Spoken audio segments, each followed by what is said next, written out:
In chapter 403, we're going to be adding the base. So we're all set up. There's a couple of sectional elevations missing. We'll use those when we need them.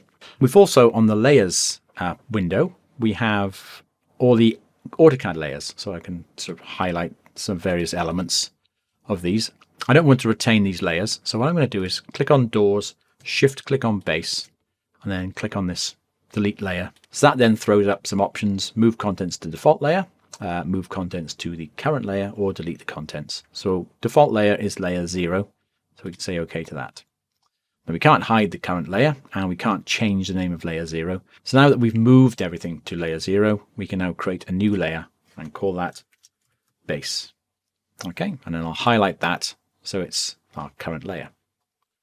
Now what we're going to do is not explode any of this and use the existing geometry. It's a bad idea. It breaks it up into 1,000 pieces, and there'll be lots of fractures in the lines, and they get carried over to the SketchUp model, and there might be errors in the CAD file anyway. So the easiest way to do this is not to try and trace around the outside perimeter. Just use a rectangle tool and make big sweeping gestures. Move into this corner. Bear in mind this thing is a wireframe sort of plan, and so you can get lost in SketchUp quite easily. Okay, so if that happens, just remember this previous arrow. So that's that bit done. Then I'll come from this corner and take it over to this bit. And that should be fine for that. Don't worry about going into these recesses, because the walls will go vertically up, and then the window openings will form the recesses. And then I'll go from this corner down to this corner. Okay, now I've got a few gaps in this, so if I take this edge and with the move tool, just move it along to this edge, like so. So that's that bit. I've got that bit there that needs sorting out, because that's come over too far. So I can select that. This line highlighted, click on it, track on the red axis, and just inference up to that line there. That should be okay for that.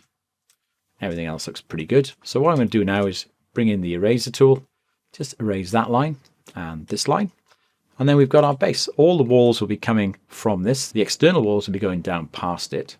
And as I keep sort of saying as we go through this, what we're trying to create here is something that's not going to take too long, but it's going to impress a client, impress them enough to give us the job. But if we don't get the job, then we won't have wasted a lot of time developing a lot of construction drawings that are unnecessary.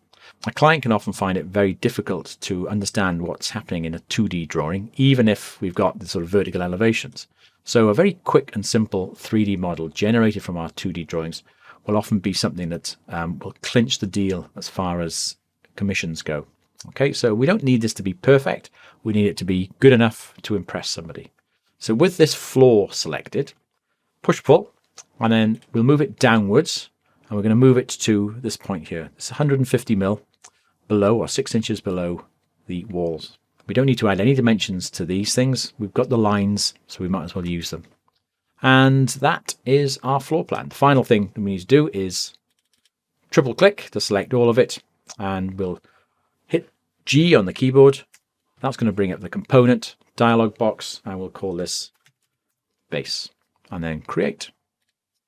Okay, so now we've got the base done. We can start adding external walls.